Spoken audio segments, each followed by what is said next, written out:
नमस्कार। इतिहास की किताबों में अक्सर राजा महाराजाओं की कहानियां होती हैं, पर असली कहानी तो वो लिखते हैं जो अपनी किस्मत खुद गढ़ने का दम रखते हैं। आज हम एक ऐसे ही राजकुमार राव बीका के सफर पर चलेंगे। ये कहानी सिर्फ एक शहर बसाने की नहीं है, बल्कि ये कहानी है जीरो से एक पूरा साम्राज्य खड़ा करने की, जबरदस्त दूरदर्शिता की और राजस्थान के इतिहास को एक नया मोड़ देने की। तो चलिए इस शानदार सफर को एकदम शुरू से समझते हैं। तो आज का हमारा सबसे बड़ा सवाल यही है कि मारवाड़ का एक राजकुमार, जिसे ये तक नहीं पता था कि उसे गद्दी मिलेगी भी या नहीं, आखिर उसने रेगिस्तान के एक बंजर से इलाके को जीतकर बीकानेर जैसा शक्तिशाली राज्य कैसे बना दिया। उनकी ये यात्रा हमें सिखाएगी कि कैसे एक अकेला इंसान अपने पक्के इरादों और सही रणनीति से अपनी तकदीर को भी बदल सकता है। तो आइए देखते हैं कि हम आज क्या क्या कवर करने वाले हैं। सबसे पहले हम राव बीका के बारे में जानेंगे, फिर बात करेंगे उस प्रण की जिसके लिए उन्होंने जोधपुर छोड़ दिया। इसके बाद उनकी जीतों और करणी माता के उस मशहूर वरदान की कहानी सुनेंगे। फिर आएगा बीकानेर की स्थापना का सबसे अहम पड़ाव, और आखिर में उनके साम्राज्य, उनकी विरासत और हाँ, परीक्षा में आने वाले खास सवालों पर भी नजर डालेंगे। चलिए कहानी की शुरुआत करते हैं। समय है 15वीं सदी का मारवाड़। राव जोधा का राज तो था, लेकिन उनके दरबार में गद्दी को लेकर आप कह सकते हैं एक अजीब सी खलबली और अनिश्चितता का माहौल था। और इसी माहौल में एक भविष्य का निर्माता राव बीका बड़ा हो रहा था। तो ये है राव बीका, एक ऐसा राजकुमार जिनकी नियति पूरी तरह अनिश्चित थी। सोचिए, वो जोधपुर के संस्थापक महान राव जोधा के सबसे बड़े बेटे थे, सिंहासन के पहले हकदार।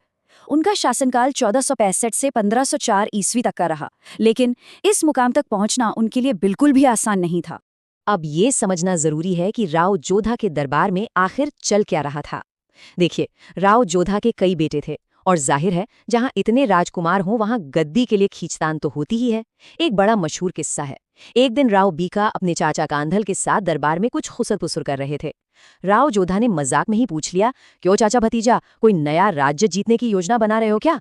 इस पर कांधल ने तुरंत जवाब दिया, महाराज आपका आशीर्वाद रहा तो ये भी हो जाएगा। बस यही वो पल था जिसने एक चिंगारी को आग में बदल दिया। राव जोधा ने बीका को सलाह दी कि भाइयों से लड़ने झगड़ने से अच्छा है कि वो अपनी काबिलियत से एक नया राज्य बनाए। ये सिर्फ एक पिता की सलाह नहीं, एक चतुर शासक की दूरदृष्टिता थी। और बस उसी एक पल ने राव बीका के ऐतिहासिक सफर की नींव रख दी। ये सिर्फ एक राजकुमार का अपने घर से जाना नहीं था, नहीं, ये एक यात्रा नहीं थी, ये एक विरासत की शुरुआत थी। एक नए और शक्तिशाली राठौड़ साम्राज्य की नींव रखने का प्रण था ये। इस तारीख को दिमाग में बैठा लीजिए, 30 सितंबर 1465। ये वो दिन था जब राव बीका ने एक प्रण के साथ जोधपुर को हमेशा के लिए छोड़ दिया। प्रण था एक ऐसा राज्य बनाने का जो राठौड़ों की शान को आसमान तक पहुंचाएगा। ये उनकी महत्वाकांक्षा का पहला और सबसे बड़ा इम्तिहान था। देखिए, कोई भी महान यात्रा अकेले तय नहीं की जाती। राव बीका इस मुश्किल सफर पर अकेले नहीं निकले थे। उनके साथ थे उनके सबसे भरोसेमंद लोग, उनके चाचा कांधल, रूपा और माड़न जैसे मंझे हुए योद्धा, उनके भाई बीदा और जोगा का कंधा और उनके मामा नापा सांखला जैसे वफादार सलाहकार। शुरुआत में उनके पास सिर्फ 100 घुड़सवार और 500 पैदल सैनिकों की छोटी सी टुकड़ी थी, लेकिन ये छोटी सी सेना इस बात का सबूत थी कि राव बीका में लोगों को अपने साथ जोड़ने की गजब की क्षमता थी। अब कहानी एक नए और रोमांचक मोड़ पर आती है।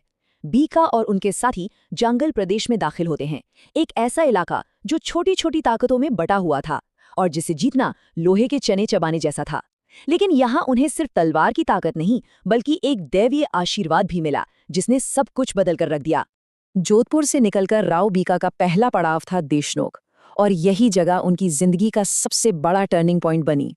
यहाँ उनकी मुलाकात हुई चारण देवी करणी माता से, जिनका प्रभाव और जिनकी मान्यता पूरे मारवाड़ में थी। कहते हैं करणी माता ने बीका की आंखों में वो चमक और इरादों में वो फौलाद देख लिया था। उन्होंने बीका को वो ऐतिहासिक वरदान दिया जो आज भी याद किया जाता है। उन्होंने कहा, बीका, तेरा प्रताप तेरे पिता जोधा से भी सवाया होगा और बड़े बड़े राजा तेरी चाकरी करेंगे। ये सिर्फ शब्द नहीं थे, ये एक आध्यात्मिक और राजनैतिक मोहर थी। इस एक वरदान ने राव बीका और उनके साथियों का हौसला 7वें आसमान पर पहुंचा दिया। तो ये थे राव बीका के सत्ता स्थापना के प्रमुख पड़ाव। 1465 में जोधपुर छोड़ा, फिर ठीक 7 साल के कड़े संघर्ष के बाद 1472 में उन्होंने कोडम देसर में खुद को राजा घोषित किया और अपनी पहली राजधानी बनाई। और फिर आया साल 1488 जब उन्होंने उस शहर की नींव रखी जिसे आज दुनिया बीकानेर के नाम से जानती है। कोडम देसर सिर्फ एक राजधानी नहीं थी, इसका धार्मिक और रणनीतिक महत्व भी था। 1472 में खुद को राजा घोषित करने के बाद उन्होंने मांडोर से लाए गए भैरव जी की मूर्ति की स्थापना की और एक भव्य मंदिर बनवाया। ये कदम उनके शासन को एक धार्मिक वैधता और स्थिरता देने के लिए बहुत जरूरी था। कोडमदेसर एक अच्छी शुरुआत थी, पर राव बीका की नजरें एक स्थायी और मजबूत शक्ति केंद्र बनाने पर टिकी थीं और इसी सोच ने जन्म दिया बीकानेर शहर को। ये न सिर्फ बीका के जीवन का बल्कि पूरे राठौर वंश के इतिहास का सबसे अहम अध्याय है। अच्छा, क्या कभी किसी ने सोचा है कि बीकानेर का नाम बीकानेर ही क्यों पड़ा? इसके पीछे सिर्फ राव बीका का नाम नहीं है, बल्कि एक बहुत बड़े समझौते और दोस्ती की कहानी छिपी है। चलिए आज इस राज से पर्दा उठाते हैं। देखिए, बीकानेर शब्द असल में दो नामों को जोड़कर बना है। बीका यानी राव बीका और नेरा, जो उस इलाके के एक ताकतवर जाट सरदार थे। राव बीका बहुत दूर की सोचते थे। वो जानते थे कि इस जमीन पर राज करना है तो यहाँ के लोगों का दिल जीतना होगा। उन्होंने नेरा जाट से समझौता किया और सम्मान के तौर पर अपने नए शहर का नाम दोनों के नामों को मिलाकर बीकानेर रखा। ये उनकी राजनीतिक समझ का एक बेहतरीन नमूना है। अब ये कुछ ऐसे फैक्ट्स हैं जो परीक्षा के लिए बहुत जरूरी हैं। बीकानेर शहर की स्थापना हुई थी 12 अप्रैल 1488 को और दिन था अक्षय तृतीया का, जिसे आखा तीज भी कहते हैं। यही वजह है कि आज भी आखा तीज के दिन पूरे बीकानेर में पतंगे उड़ाई जाती हैं। ये एक परंपरा बन गई है। शहर की नींव राती घाटी नाम की जगह पर रखी गई थी और ये शहर कोडमदेसर के बाद राठौड़ों की दूसरी और हमेशा के लिए राजधानी बन गया। एक बार शहर बस गया तो राव बीका का पूरा ध्यान अपने नए राज्य को सुरक्षित करने और उसे फैलाने पर लग गया। इसके बाद उन्होंने एक कुशल योद्धा और रणनीतिकार के तौर पर ऐसी धाक जमाई कि चारों तरफ उनके नाम का डंका बजने लगा। तो जरा नजर डालते हैं राव बीका की कुछ प्रमुख सैन्य जीतों पर। उन्होंने गोदारा और सारण जैसे बड़ी जाट कबीलों को अपने अधीन किया, जोहिया, खींची, मोहिल और चायल जैसी स्थानीय ताकतों को हराया।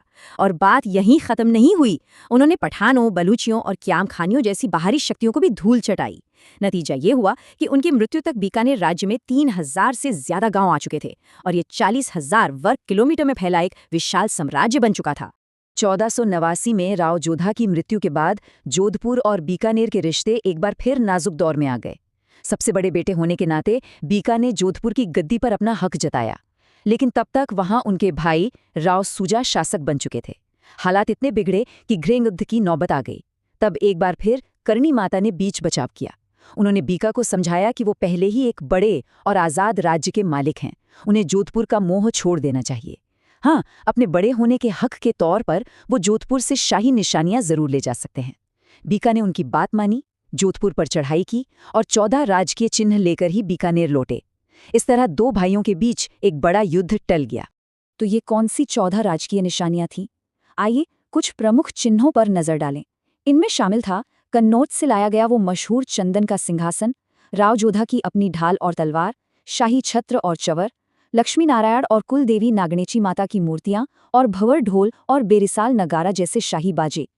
इन चीजों को बीकानेर लाना सिर्फ एक प्रतीकात्मक जीत नहीं थी, ये पूरी दुनिया के लिए एक ऐलान था कि बीकानेर का राज्य किसी भी मामले में जोधपुर से कम नहीं है। अपनी जिंदगी के आखिरी सालों में भी राव बीका का जोश और लड़ने का जज्बा कम नहीं हुआ था।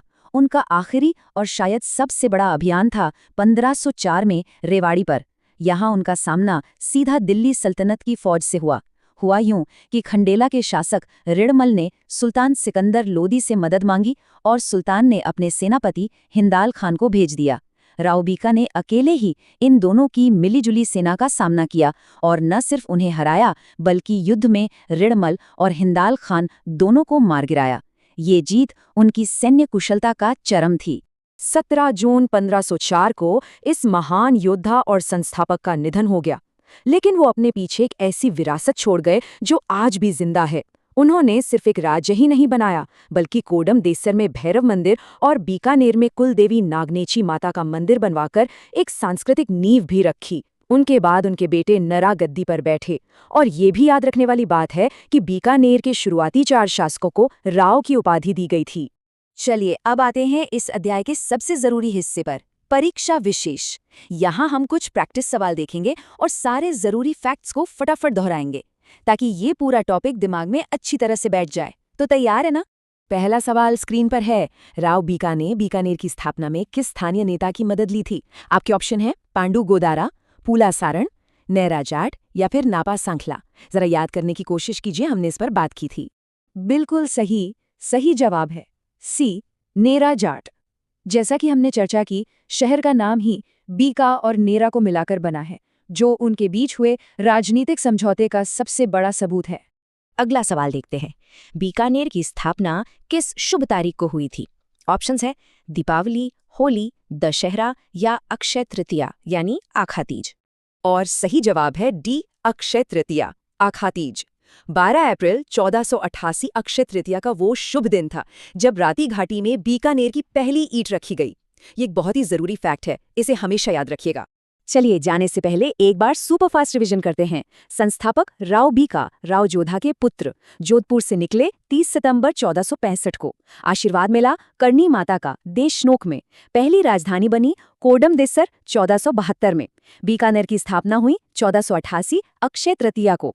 आखिरी अभियान था रेवाड़ी का 1504 में और मृत्यु हुई 17 जून 1504 को।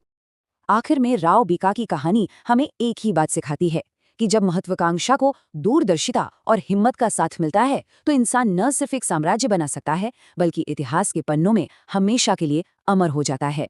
उम्मीद है कि राव बीका और बीकानेर के उदय पर ये गहरी जानकारी आपके काम आएगी। ऐसे ही और डिटेल टॉपिक समझने के लिए हमारे चैनल को सब्सक्राइब जरूर करें और सारे अपडेट्स के लिए हमारे टेलीग्राम चैनल से भी जुड़ें। धन्यवाद।